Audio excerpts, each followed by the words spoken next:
Hi hello నమస్తే. నేను మీ Shri Vijay sir. Shri Vijay sir YouTube ఛానల్కు స్వాగతం సుస్వాగతం. మరి తమిళ్లో మీకు చెప్పినటువంటి విధంగా మాదిగ సోదరులు అస్పృశ్యులు కాదా అంటే కాదే అని చెప్తుంది చరిత్ర. ఎందుకంటే మనకి వేదకాలంలో చాతుర్వర్ణ వ్యవస్థ అనేటువంటిది అమల్లో ఉంది. మరి ఈ కుల వ్యవస్థ ఎప్పటి నుంచి వచ్చింది సార్ అంటే మనకి శాతవాహనుల కాలం నుంచి ఈ కుల వ్యవస్థ, ఈ క్యాస్ట్ సిస్టమ్ అనేటువంటిది ఎస్టాబ్లిష్ అవడం అనేటువంటిది జరిగింది. మనకి తొలివేద కాలంలో కానీ మలివేద కాలంలో కానీ చాతుర్వర్ణ వ్యవస్థే తప్ప మనకి బలమైనటువంటి కుల వ్యవస్థ లేదు. అయితే శాతవాహనుల కాలం నాటికి ఈ యొక్క వృత్తులు ఏవైతే ఉన్నాయో అవి కులాలుగా ఆవిర్భవించడం అనేటువంటిది ప్రారంభించబడింది. అయితే శాతవాహనుల కాలంలో మనకు కుల వ్యవస్థ అనేటువంటిది లేదు. అదేవిధంగా అస్పృశ్యత అనేటువంటిది కూడా సమాజంలో లేదు. అంటరానితనం, అస్పృశ్యత, అన్టచబిలిటీ అని చెప్పుకునేటువంటి సామాజిక దురాచారం అనేటువంటిది లేదు. దీనికి ఒక గొప్ప నిదర్శనం మనం విదుకుడు అనేటువంటి ఒక చర్మకారుడు. మన ఆంధ్రదేశంలో చర్మకారులు మాదిగ సోదరులుగా చెప్తాం. అయితే విదుకుడు అనేటువంటి ఒక చర్మకారుడు తన కుటుంబ సమేతంగా అమరావతి స్తూపాన్ని సందర్శించడం జరిగింది.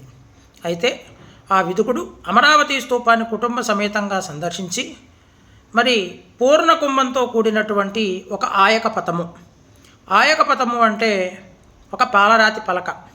ఆ పాలరాతి పలకపై చెక్కబడింది పూర్ణ కుంభము అనేటువంటి ఒక శిల్పం. ఈ పూర్ణ కుంభంతో కూడినటువంటి పాలరాతి పలకను అమరావతి స్తూపానికి ఆయన బహూకరించడం జరిగింది. అయితే మిత్రులారా, ఈ అమరావతి స్తూపంలో ఉన్నటువంటి పూర్ణ కుంభాన్నే మనం మన ఆంధ్రప్రదేశ్ రాజ్యచిహ్నంగా స్వీకరించడం జరిగింది. అంటే మాదిగ సోదరుల యొక్క ఔన్నత్యం అనేటువంటిది మనం ఎంత గొప్పతో ఇక్కడ అర్థం చేసుకోవాలి. విదుకుడు అనేటువంటి వాడు చర్మకారుడు. ఆ చర్మకారుడు రూపొందించినటువంటి పూర్ణ కుంభం ఏదైతే ఉందో ఇప్పుడు మన ఆంధ్రదేశానికి మరి రాజ్యచిహ్నంగా కొనసాగటం అనేటువంటిది చాలా చాలా గొప్ప విషయంగా మనం చెప్పుకోవచ్చు. ఇక్కడ ఏ కులము గొప్పది కాదు, ఏ కులము తక్కువ కాదు. అన్ని కులాలు సమానమైనవి.